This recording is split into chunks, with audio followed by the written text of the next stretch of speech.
Ekimala kimala, enough is enough. Weni Byanyima alumbaganye Mwami Yoweri Kaguta Museveni namugamba enough is enough, free him now. Ng'agitegeeza ki? Njukira nti nno bbaawe yakwatibwa omwaka ogwedde n'atwalibwa mu kkomera kati waakayita emyezi 4 nga Kano Kizza Besigye ali mu kkomera. Wano Winnie Byanyima wasinzidde n'eddoboozi ekkambwe n'alumbagana Mwami Yoweri Kaguta Museveni nga abaaliko abaagala naggwe omukwano gwange ali yampuliriza. Oli ku Yugi Update TV kosinza oba ng'otuwuliriza webali kwekumira ku mayingo gano. Gwe yenna atannaba kuba ng'otwegattako kkirira wansi waliwo ekigambo subscribe oba ndi eyandyetaaze otwegattako okuwone mu kigambo ekyo ojja kuba osobola bulungi nnyo kukubeera wamu naffe otufollowinge obeere nga nawe participatinga mu comments sections otangaze eggwanga ku ki ky'owulira okusinziira ku ndowooza yo gwe omukwano gwange ali eyo ampuliriza. Mukyala w'omu ku ba opposition leader Winnie Byanyima, Dr. Kizza Besigye asindise obubaka obukambwe ennyo obuli emotional eri President Yoweri Kaguta Museveni ng'agezaako okubanja obwenkanya ku muganzi we ku bbaawe Dr. Kizza Besigye. Kinaajjukirwa nti nno Besigye kati yakamala ennaku 12 ng'asibiddwa oba mu busibe ng'afeesinga Byanyima ye kyayise political motivated changes. Kibayita political motivated kwegamba ebyobufuzi ebitondeddwawo ku ye. Mu statement ye Byanyima agamba nti nno Besigye okusiba kwe kuli mu bumenyi bw'amateeka si kwa bwenkanya, era agamba nti awaayirizibwa oba alumirizibwa n'ekibiina kya National Resistance Movement okusobola okulaba nga bamusayirentinga bamusirisa ku ddoboozi eriri ku ludda olw'opposition. Agamba nti nno ono omusajja ali innocent, yakwatibwa n'ekibiina kya NRM gavumenti kiri mu gavumenti ekigezaako okuba nga kitondawo treason charges nga kitondawo obukuusa okuba nga bawaayiriza Dr. Kizza Besigye nti bamusanga n'emmundu emenya amateeka saako ate ng'agamba emmundu ezo baali baziteekayo.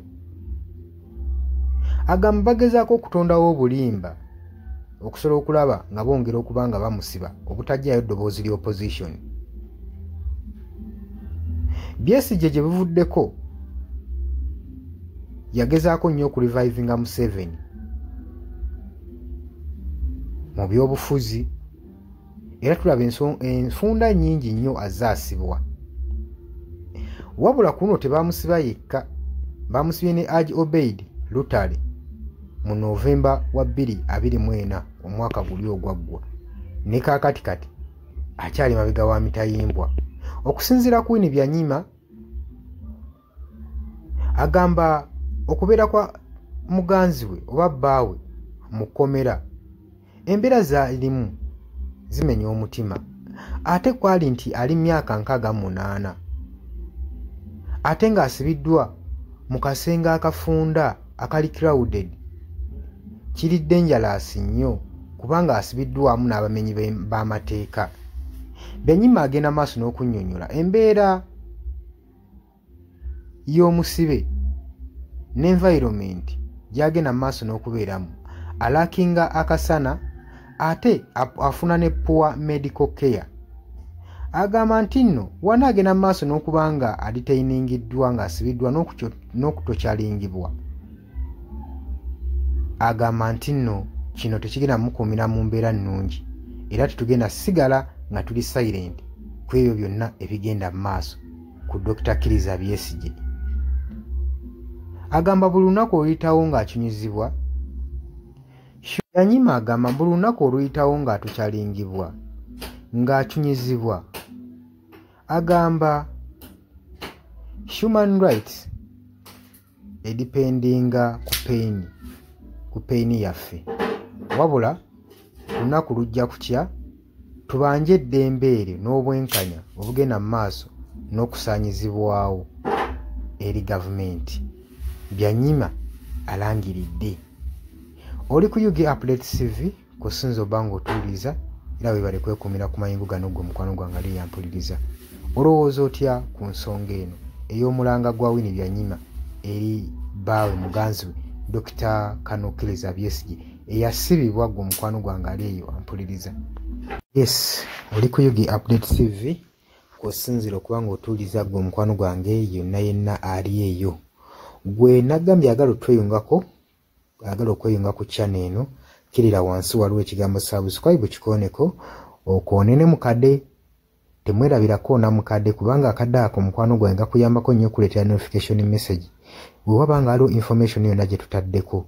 Ate buli w'osubscribing obeera otufollowinze, kitegeeza buli kimu kye tunaateekako ojja kubanga okifuna gwe mukwano gwange. Leka okeepingwe ng'oli updated ku buli kimu ekigenda mu maaso mu ggwanga gwali yampuliriza. Abali mu Qatar, Oman, Dubai, Saudi Arabia, abali Dubai, abali mu US, abali mu UK, abali Canada, abali mu South Africa, nammwe abali mu ndwana Kenya, nalekaani menyani, nammwe abali mu Asia, matumiddeko nnyo mwebale kwekuumira ku UG Update TV. Mwe mubeezezzaawo amayengo gano aga UG Update TV. Mikwano gyange sola beebaza kinnoomu wabula nsazeewo nkozese lino eddoboozi ery'ewamu nsobole okubeebaza. Mwebale kuyimirizaawo channel eno, mwebale mwabajja naddala mwabajja mu comment section ne mukomentinga ne muteekako endowooza yammwe ne mutangaaza bannayuganda ku ki ekiteekeddwa ekituufu okukolebwa gwe okusinziira ku ndowooza yo. So munamuna abatajjangako mu comment section mbakubiriza okujja mu comment section muteekeko ebirowoozo byammwe mutangaaze eggwanga ku biki byaba bagenze mu bukyamu ne bikolebwa mu bukyamu eri bannayuganda. Dani ku Airlines e Kenya nawe nkutumiddeko ennyo naye jjangu mu comment section oteese, toteekako buteesi linnya lyo.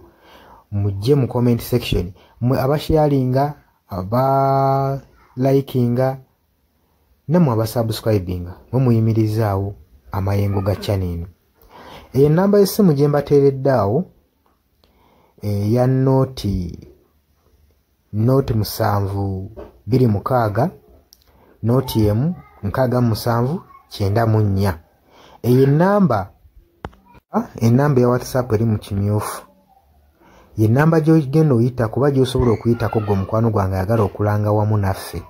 Ng'alina bizinensi yo ng'ogyagala tugikulangire nga wandyetaazo gikulangira. Eyo ennamba gy'oba oyitako ku WhatsApp osobole okuba nga naye bizinensi yo gikuba abantu tugikulangire gwe mukwano gwange ali eyo ampuliriza.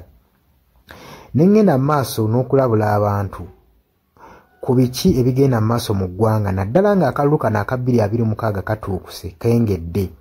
Kati buli muntu alina kubeera vigilant, olina kubeera bulindaala oleme kutunda mwoyo gwo mukwano gwange. Waliwo abatunda emyoyo gyabwe olw'M1,1500 sukaali. Gwe beera ng'omanyi akaseera we kanaatuuka akakuba ballot paper, beera nga manyi omuntu ng'omanyi omuntu ogwogenda okuwa, gwogenda ottiikinga, gwe gwolaba asobola okukulaakulanya ekitundu kyo constituency yo, gwolaba agenda otwala eggwanga mu maaso. Bannange tusibwa nnyo akatambaala mu mutwe mu biseera nga bino. Newankubadde obwavu babubalumizza mutya, totunda mwoyo gwo ku lw'akantu katono, wabula saasira ku ggwanga lyo, osaasire ne ku zadde lyo, osaasire ne ku future weenaabeera. Lowooza ku by'emu maaso. Weewaawo abamu muyinza okulowooza ng'ebyo tabakwatako nga tebikwatako, naye ensobi yonna yonna ekolebwa eiza relative, sengaawo, maamawo, kojjaawo, biyinza otutuuka ng'ekyo ekizibu gwe kyetooloddeko ate olaba ebikwatirako biyinza otutuuka esa ne byetooloola ne bifundikira nga bikkutteko gwe mukwano gwange ali eyo. So kyenva nkubiriza baganda bange mwenna abali ku UG Update TV ogenda maaso n'okusharinga information eno. Baganda baffe beebeereremu ate era baleme kutunda mwoyo gwa ggwanga, babeere nga batambulira ku mazima, nga bayimirira ku mazima, nga bayimirirawo ku lw'eggwanga lyaffe erijja mu maaso, ku lwa future y'abantu baffe n'eggwanga lyaffe mu maaso, kubanga buli muntu ekigenda mu maaso kati akiraba. Bw'atalaba kigenda mu maaso nkakasa obeera muzibe. Ate era ne muzibe naye ayina byawulira ebimukyemula omutima kati n'amanya nti no mu ggwanga mulimu kino. So nkubiriza buli omu obeere lalabayi wa munno, osobole okuba nga oli kalabalaba w'oyo ku biki ebigenda mu maaso. Obakubirize n'omubakubiriza, waliwo abali mu byalo nga tebamanyi kigenda mu maaso. Mubaagaliza subscribinga ku mikutu gino bategere ebigenda mu maaso mu ggwanga lyaffe. Wakati smartphone zajja gwe mukwano gwange ali eyo. Wabula mbaagaliza olunaku olulungi, mubale kwekumira ku Yugi Updates TV, mubatana subscribinga mugere mu maaso n'okusubscribinga. Mbaagala nnyo era mweraba.